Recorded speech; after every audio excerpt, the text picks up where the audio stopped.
sacado de internet, según el internet, este tiene ictericia y este está normal. ¿No es cierto? Entiendo hacia dónde apunta la imagen de internet que he encontrado, pero ¿cómo nosotros podemos diagnosticar ictericia? ¿Ustedes han visto personas con coloración amarilla de la piel? Sí, es cierto. Es común, personas que consumen bastantes carotenos, por ejemplo. Ustedes han visto también se ve en enfermedades crónicas. Pacientes con enfermedades crónicas también pueden tener una coloración amarillenta de la piel. Por ejemplo, una persona con enfermedad renal crónica. ¿Pero qué me llamaba? ¿Por qué les traía esta imagen? Porque tanto la persona que está con ictericia y está normal, tienen una buena fase. Cuando hablamos de ictericia, hablamos de una persona que está cursando una enfermedad. Y cuando tiene una enfermedad, no tiene esa fase. Vamos a ver una fase caída que puede estar relacionada. Si está relacionado a hemólisis, vamos a encontrar anemia. Una fase pálida, además. Si estamos hablando de una enfermedad crónica, por ejemplo, la más conocida, la cirrosis, vamos a observar estigmas de hepatopatía crónica. Si estamos hablando de una persona que está haciendo ictericia por algún proceso neoplásico, tendrá una fase caquética. Como por ejemplo, ¿no? Entonces, ¿cómo nosotros vamos a verdaderamente hablar de ictericia? Cuando veamos la coloración amarillenta. ¿Dónde? En escleras. Otro punto, el paladar blanco. Son los dos lugares donde vamos a poder observar la ictericia. En la piel no siempre.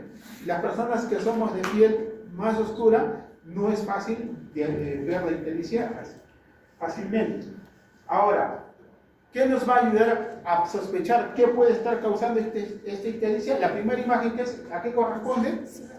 A una citis con circulación colateral. Entonces estaríamos hablando de que esta ictericia muy probablemente sea de causa cirrótica.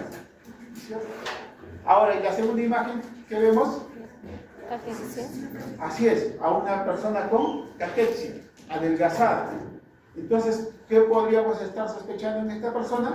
Que puede ser un cáncer, un problema obstructivo. ¿Qué vemos en este joven? Una coloración amarillenta. No lo vemos ni adelgazado ni con signo de hepatopatía crónica. ¿Qué podríamos estar hablando? De una EPA. Esa persona, esa mujer, ¿qué se le está haciendo? Diálisis. Parece diálisis, ¿no? Es transfusión. ¿Por qué? Porque está haciendo una anemia. ¿Ella es? ¿Qué tipo de anemia sospecha?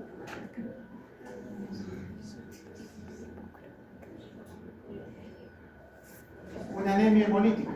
Una anemia falciforme. ¿Cierto? La tercera, ¿qué es? Una gestante, que también está haciendo ictericia. Ya. ¿Cuándo hablaremos de ictericia entonces? Cuando hay una coloración amarillenta de la piel y las mucosas por acumulación de bilirrubina. El umbral clínico suele ser mayor de 2 a 3. Se puede detectar con bilirrubinas mayor de 2 la ictericia, pero ya cuando es mayor de 3 es más evidente. Ahora, ¿de dónde viene principalmente la bilirrubina, esta coloración? De la degradación del grupo. Eso ustedes lo han visto ya mucho más detallado, mucho más amplio en la parte de fisiopatología, en la parte de fisiología. Ahora, tenemos dos tipos de bilirrubinas. Las bilirrubinas conjugadas y la bilirrubina no conjugada.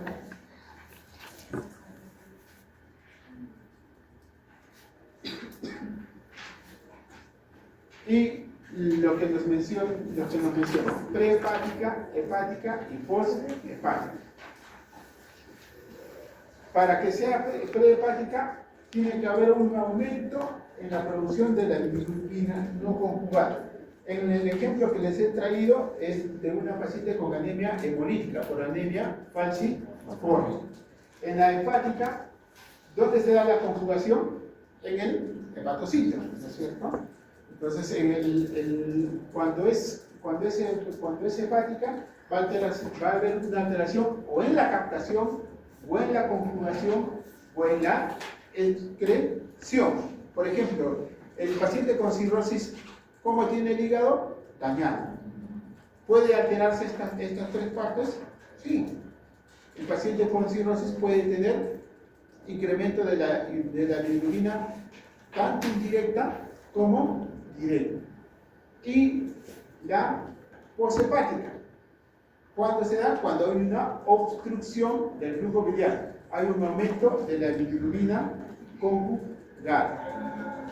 ¿Cómo podemos ¿Cuáles son las dos causas principales de la elevación de la bilirrubina conjugada? Es una causa obstructiva. Puede ser por neoplasia, por cáncer, o puede ser por cálculos. ¿Cuál me generará dolor? Los cálculos. ¿Cuál me generará colangitis con mayor frecuencia? El cálculo. Por neoplasia suele ser algo de mayor tiempo, gradual. Y podemos encontrar bilirrubinas muy elevadas, fácilmente por encima de 10, 15, 20. ¿Cómo estará esa vesícula? ¿Cómo estará la vesícula de, por ejemplo, un problema obstructivo por neoplasia? Es una vesícula grande, crecida, palpable, no dolorosa. Pero si encuentro una vesícula grande, palpable, dolorosa, ¿de qué estamos hablando? De cálculo, ¿no es cierto? Por una colecistitis calculosa. Entonces acá tenemos las principales causas de prehepática, la hemólisis por fármacos, en esferocitosis, en anemia falciforme. No es poco común encontrar pacientes que tienen hiperbilirubinemia que a nosotros nos consultan y no les han hecho un adecuado examen físico. Son adultos mayores que se han caído, que han tenido un golpe y tienen un hematoma grande. Ese hematoma está empezando a resolverse y produce hiperbilirubinemia.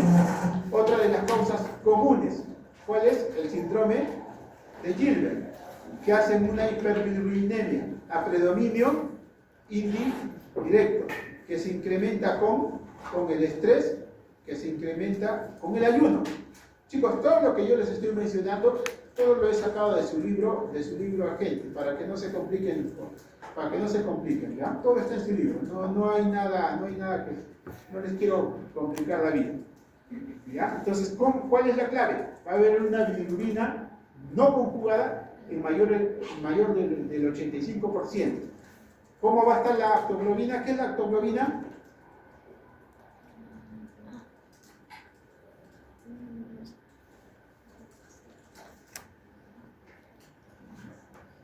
Recuerden que no puede estar libre cuando hay la degradación de la hemoglobina, no puede estar libre en la sangre, ¿no? Tiene que haber una proteína que la lleve. Entonces se satura, por ejemplo, en la anemia falciforme, cuando hay destrucción, entonces sus valores disminuyen. Entonces, causas hepáticas. Tenemos si es hepatocelular, las hepatitis, la hepatitis A, la hepatitis B, la hepatitis C, si es alcohólica o si es también puede ser autoinmune. ¿Cuál de ellos da cronicidad? ¿La B, la C, la C? La B y la C, muy bien. ¿La hepatitis A da cronicidad? No. Se han visto casos excepcionales, ¿no? Pero la hepatitis B y la hepatitis C son los que dan mayor cronicidad. La esteatohepatitis no alcohólica, los fármacos, por ejemplo, el paracetamol, las colestasis intrahepáticas, como la CBP, la colangitis biliar primaria, por fármacos o por sepsis. La poshepática, que estábamos hablando, la coleocolitiasis, la colangitis, las estenosis, las malignas, el cáncer de páncreas, el colangiocarcinoma y el ampuloma. Que la ampolla de Vater, cuando hay una tumoración a nivel de la ampolla de Vater, se llama ampuloma, que podría ser correspondiente a la misma ampolla, que podría corresponder a las células del duodeno que están ahí, ser un adenocarcinoma, o ser la última porción del conducto del colédoco, que podría ser un colangiocarcinoma. A esos tres se llaman ampulomas. ¿Cómo sabemos que es una bilirrubina que causa poshepática? Porque va a estar a predominio de la COMPU-GAN, en mayor del 50%. Coluria, acolia y prurito. ¿Qué es la colia? Las heces tienen coloración por la bilirrubina. Le da esa coloración amarillenta. Pero si no hay la bilirrubina para darle esa coloración, va a ser unas heces sin color. Van a aparecer arcillas, van a aparecer... ¿Ustedes han visto pacientes con cáncer de cabeza de páncreas? ¿Todavía no? Ya. Vean, pregúntenle, cuando estén haciendo sus rotaciones, pregunten cómo son sus heces. Ahora, ¿qué es la coluria? Orina oscura. Orina oscura. Orina oscura. Cambia de color la orina, ¿no es cierto? Cuando hay hiperbilirubinemia indirecta o prehepática, ¿hay coluria? No, ¿no es cierto? Muy bien, muy bien. ¿Ya? Esa es otra diferencia. ¿Ya? Cuando nosotros encontramos coluria, muy probablemente sea de una causa obstructiva. Veamos, esas son imágenes de la CEPRE, que es colangiopancreatografía retrógrada endoscópica.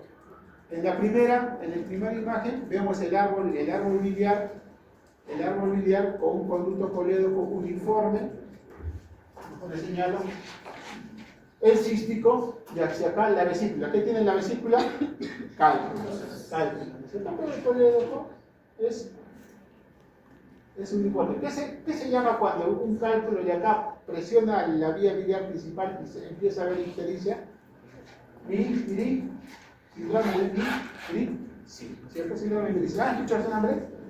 Bueno, y en esta otra imagen que vemos un colédoco dilatado con imágenes correspondientes a cálculos. ¿Qué hacemos con la CEPRE? Ingresamos, hacemos el corte y luego empezamos a hacer la limpieza.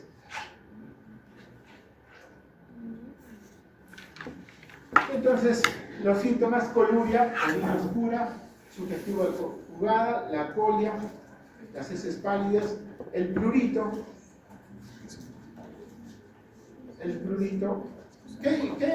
¿Qué hiperbilirubinemia da prurito? La directa, la indirecta, la conjugada, la no conjugada. La conjugada, muy bien. El dolor abdominal, si es que estamos hablando de litiasis, por ejemplo. Exámenes de laboratorio, vamos a pedir las bilirubinas para ver cuál predomina.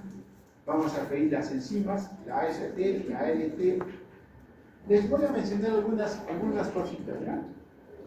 Por ejemplo, este paciente que tiene cálculos en la vía biliar, sale un cálculo, viene por el colédoco, se enclava en el poro, en la papila, y produce una pancreatitis. Pero esta ectasia que se ha dado en esta zona termina afectándome el hígado, que se va a producir elevación de la transaminases. Como es una colestasis, ¿qué va a estar elevado? La fosfatasa alcalina, la GGT. Ahora, si el que se eleva principalmente es la ALT, la ST o la TGO, TGP, estamos hablando de hepatitis virales. La TGO con una relación a la TGP de 2 a 1 nos sugiere alcoholismo. La fosfatasa alcalina y la elevación de la GGT nos sugiere patrón colestásico. Entonces, chicos, no se olviden, a grandes rasgos, si es un problema de los conductos, fosfatasa alcalina y GGTP. Si es un problema del mismo hígado, TGO, TGP. Pero no son puros, ¿ya? No son puros, hay que saber interpretar. TGO, TGP elevados, problema hepatocelular. Fosfatasa alcalina y GGTP elevados, problemas de los conductos biliares. Pueden ser los conductos extrahepáticos o pueden ser los conductos intrahepáticos.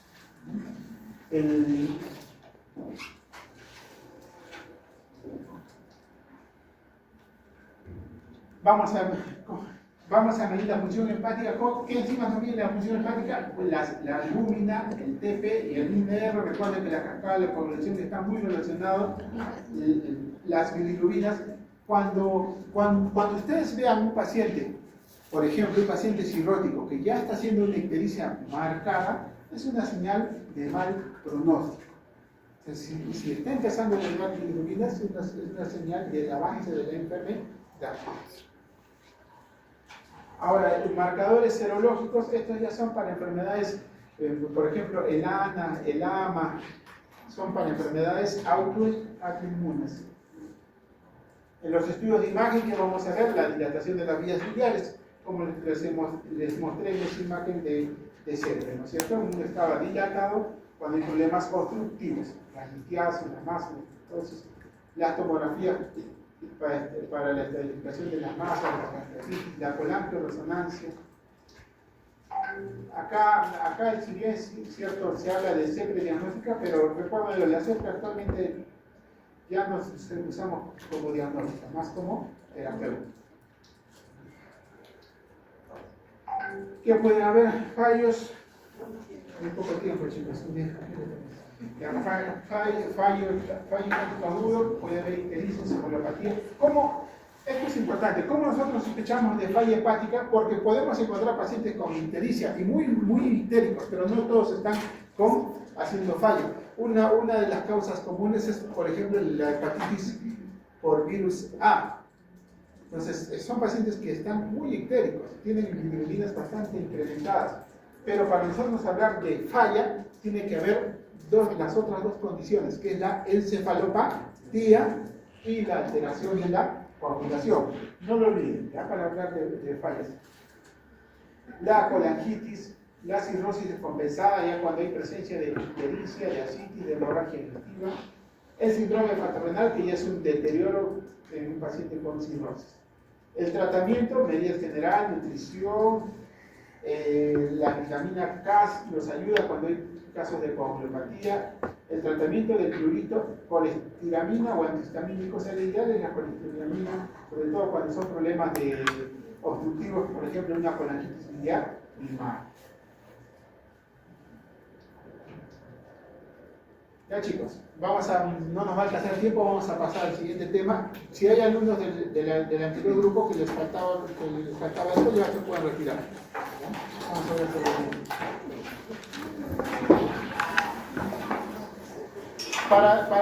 para su examen, como me van a pedir hacer preguntas, yo voy a tomar de su agente, ¿eh? No se compliquen. ¿No? Si alguien se va a retirar, pueden retirarse.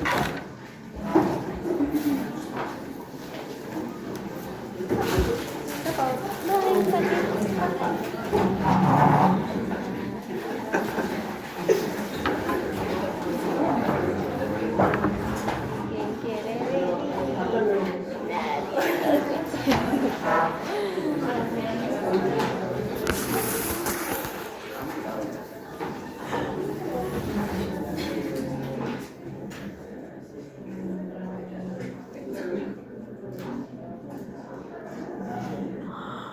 Ya. Ahora ustedes son el aula N, ¿cierto? Ya, vamos a continuar. Con estas imágenes? ¿Qué vemos acá? Imágenes de endoscopía de un estómago. ¿Dónde se encuentra el estómago? En el hígado. En el hígado. ¿Qué partes tiene? Su fondo, el cuerpo, el antro. Esta es una imagen del fondo gástrico con el cardio. Esta es una imagen del antro. Este es el píloro. Esta es una imagen del cuerpo. Estos son los pliegues gástricos. ¿Cómo es una? Si bien es cierto, ahí tiene una coloración distinta porque son diferentes equipos, pero ¿cómo es la coloración de un estómago normal? Es uniforme, ¿no es cierto? Es una coloración uniforme, con sus pliegues conservados. Ahora, veamos esto. ¿Qué vemos acá? ¿Y qué vemos acá? Esto está muy obvio. ¿Por qué es eso? Una úlcera. Y el de al lado.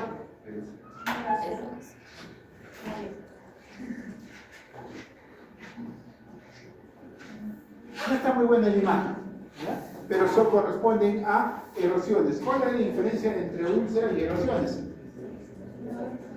La profundidad, mira, ahí está ese gesto. La profundidad, ya, muy bien, muy bien. Pero ¿cómo así? ¿Cómo diríamos médicamente? ¿Cuál es la diferencia? La profundidad, doctor, ya, sí, está bien, pero ¿cómo? O sea, ¿cómo?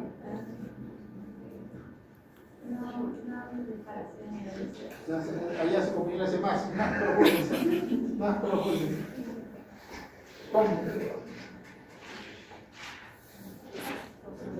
El estómago tiene sus capas, ¿no es cierto? La de encima, ¿qué se llama? Mucosa. ¿Qué sigue? Serosa, ¿cierto? Entonces, ¿cuándo llamaremos úlcera? Cuando llegan las ceros. Cuando llegue la submucosa. Muy bien. ¿Quién? La lista de ustedes.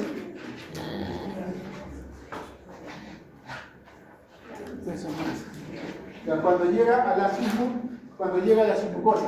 Pero no necesariamente, bueno, eso es lo mínimo, ¿no? Pero no solamente si llega a la submucosa, porque podemos tener una úlcera que llega a la muscular y podemos tener una úlcera que incluso ha perforado. Y si ha perforado, ya se imaginan qué síntomas pueden tener. El contenido gástrico va a pasar al peritoneo. ¿Y qué síntomas vamos a encontrar? Signos peritoneales. Que en su primera parte, cuando hicieron semiología parte 1, pues estaban haciendo el signo del rebote, ¿no es cierto? Comprimían, le dolía y soltaban y le dolía más. Muy bien, le dolía más, porque recupera espontáneamente que está inervado el peritoneo parietal, una inervación somática.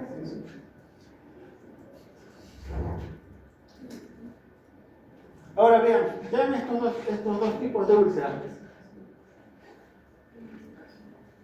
¿Cuáles son sus diferencias? ¿Cuál está bonita? Esta, la izquierda o la derecha. ¿Cuál es? La izquierda. ¿Cuál es fea? ¿Cuál es cáncer entonces? La derecha. Esto corresponde a una úlcera maligna. ¿Por qué? Bordes poco definidos, retraídos, geográfico. En cambio, una úlcera benigna, bordes definidos, ovalado, puede haber mayor área de inflamación, ¿no? Ahora, ¿qué otra cosa? Esto que dice acá, ¿qué dice? Duodeno. ¿Qué dice acá? Ah, no. Esto es el estómago, ¿ya? Entonces, ¿qué les estoy diciendo? Que las úlceras malignas se suelen localizar en estómago y las úlceras benignas suelen ser más de duodeno. Cuando nosotros encontramos una úlcera en duodeno, casi siempre, en su gran mayoría, por no decir todas, son benignas. Y cuando encontramos una úlcera en el estómago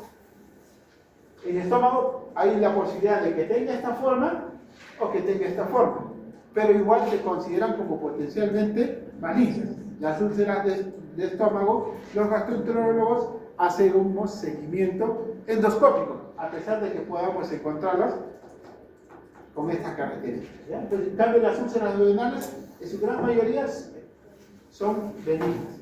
Esto también que les ayude a recordar eso. ¿Ya?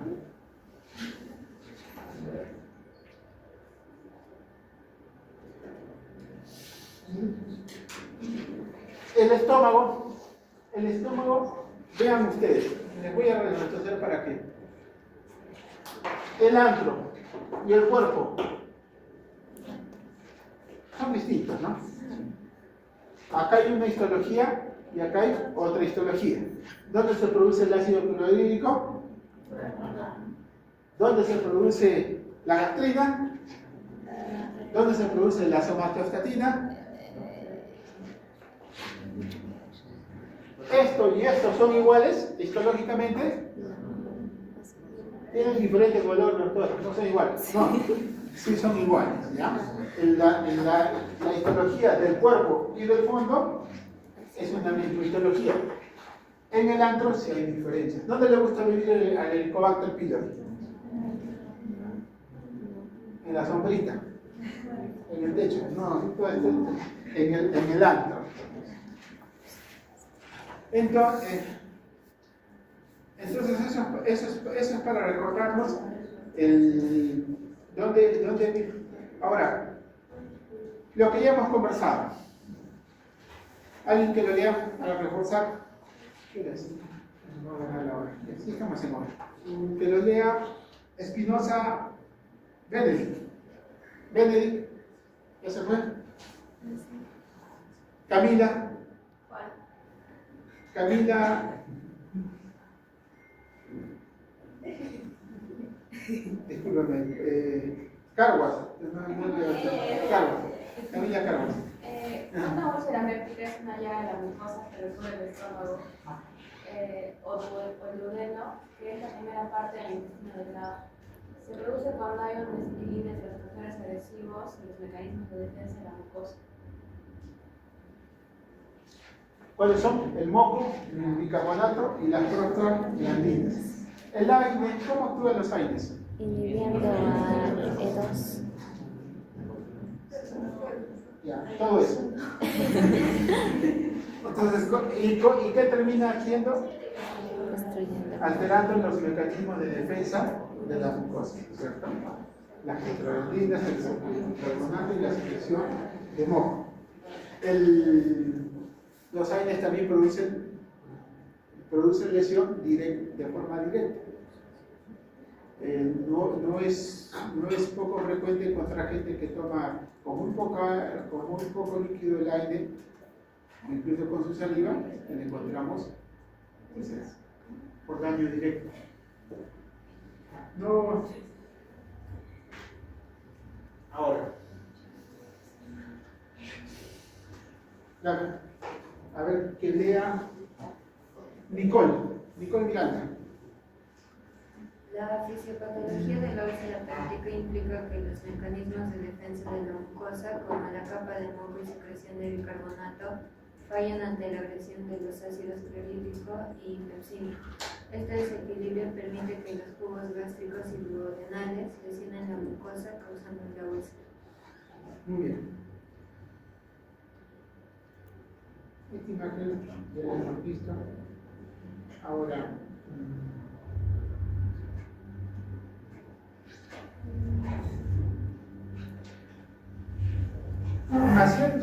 de lo que ya hemos conversado, les voy a hacer algunas preguntas. Si la úlcera, ¿cuál de ustedes creen que úlcera incrementa su sintomatología si estoy en ayunas? Duodenal. ¿Cuál de ustedes creen que si se consume alimento aparece la sintomatología?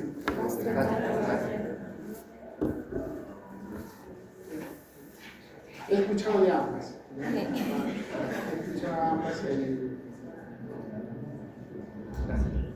La úlcera gástrica. Si uno come y empeora la sintomatología, muy probablemente sea una úlcera gástrica. La úlcera duodenal suele incrementarse con el ayuno. Entonces, ¿dónde suele doler más? En las noches o en las mañanas, antes de iniciar la ingesta de alimentos. Con el ayuno, ¿cuál incrementa la sintomatología? La úlcera. Duodenal.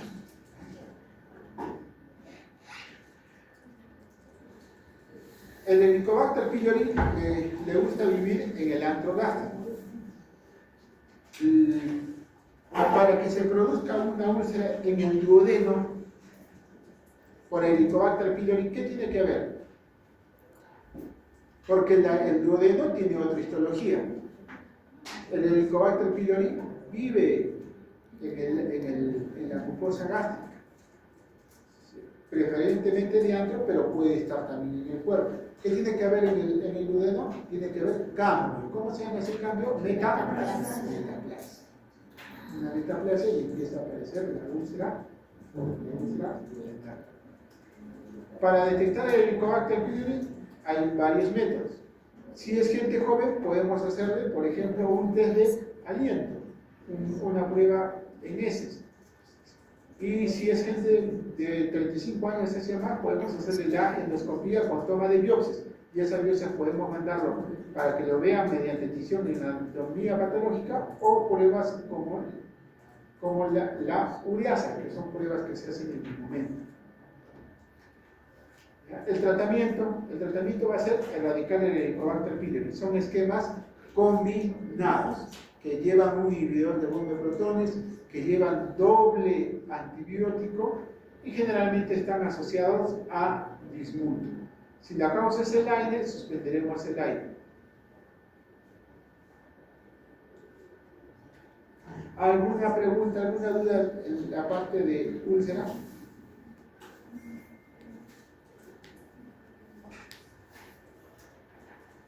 ¿Ninguna?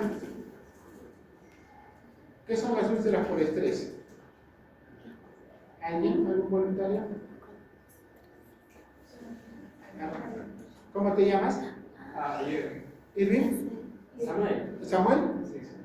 ¿Qué son las úlceras por estrés, Samuel? Bueno, las úlceras ocurren en procesos patológicos, como lo dice el estrés, en gran quemados, en fracturas cefálicas, y ocurren porque, como en esas situaciones de estrés, el sistema simpático predomina y vasoconstricción, y menos vasos, menos irrigación a nivel gástrico y por ende úlceras.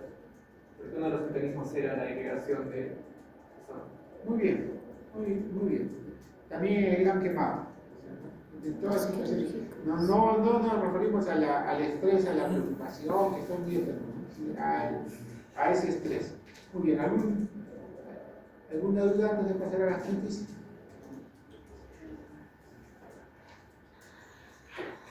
¿Qué es gastritis? La inflamación de la mucosa gástrica. Para nosotros decir gastritis tenemos que ver la histología.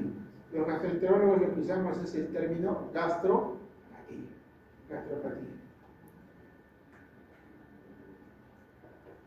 ¿Qué ven? ¿Qué ven en la primera imagen? Ver Celina Flores. ¿Se fue Celina? ¿Qué hago? ¿La borro? Lucía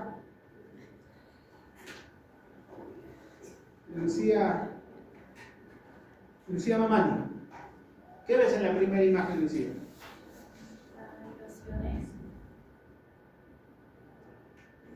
No terminamos de hablar eso en la primera parte, ¿no? Las erosiones se afecta la capa superficial. Hay daño de la capa superficial, o sea, de la mucosa, y cuando ya hablamos de úlcera, ya hay pérdida total de la mucosa y exposición de la submucosa. Esa es una úlcera. Entonces, para que haya una erosión tiene que haber una pérdida superficial de la primera capa, de la capa mucosa. Recuerden ustedes que la mucosa gástrica no es una línea, ¿no? ¿Cómo son? Tiene criptas, es profunda, ¿no es cierto? Entonces hay daños de las partes superficiales de la mucosa. Entonces, como hay daño en las partes superficiales, incluso se puede ver como una, está mal dicho, ¿ya? Pero como una especie de una úlcera superficial. Entonces, como hay, esta es la mucosa, daño de la superficie, incluso empieza a haber una apariencia de úlcera con fibrina, o puede haber incluso hasta sangradito y puntitos de hematina. Eso no es una erosión. ¿Ya? ¿Qué ves?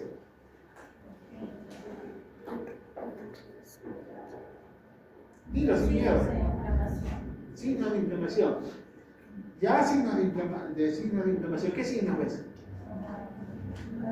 De las áreas enrojecidas. ¿Ya? Entonces, ves áreas enrojecidas. ¿Qué más? Podría sentir como hinchazón. Muy bien. La pérdida de los pliegues. Muy bien. Está edematosa, ¿no? No es una zona para ver pliegues, porque estamos hacia el cardias, pero sí, está edematizado. Carlos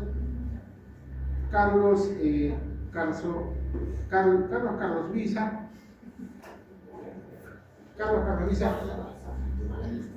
Bueno chicos, creo que acá sí se han pasado. Pásenme un lapicero, vamos a... Pásenme un lapicero, que les voy a ayudar. Carlos Visa no está presente, ¿no?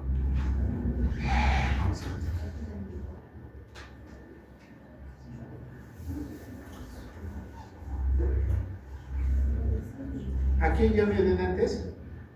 Ayúdenme por favor. Mejor la tomar lista. Camila,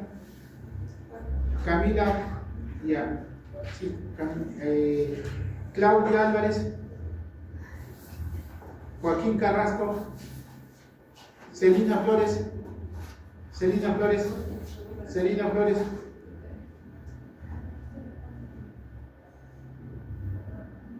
Nicole Miranda,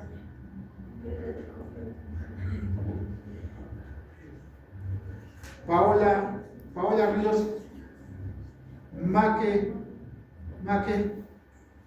Valdés, Joseph, María, Sofía, María Medina,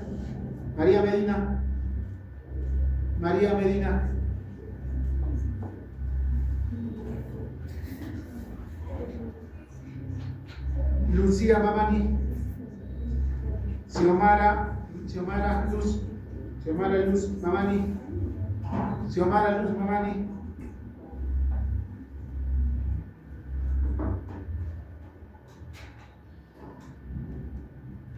Corazón Turco, Andrea Fabiana, Presente. Celina Flores,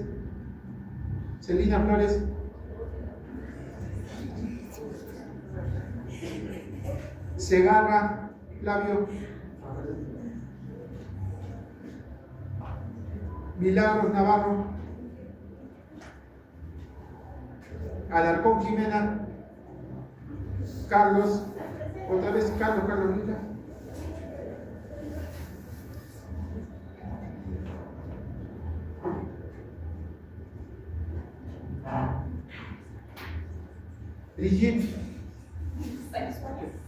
Brigitte, ajá, perfecto.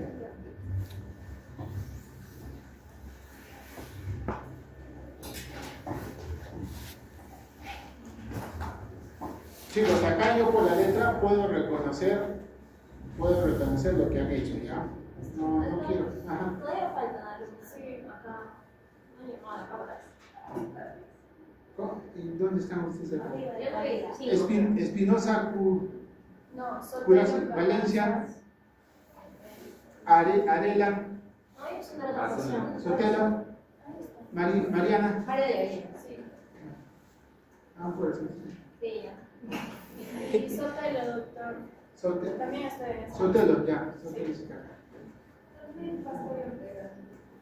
¿Cómo? Pastor y Ortega. ¿Se han anotado? Sí, pero no sé si nos han dado otra. Esta es la sección de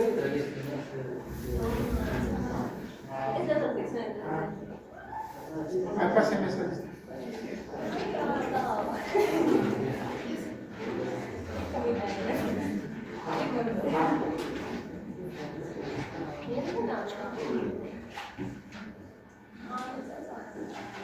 ¿Saben qué, chicos? Háganse otra lista otra vez, ¿ya?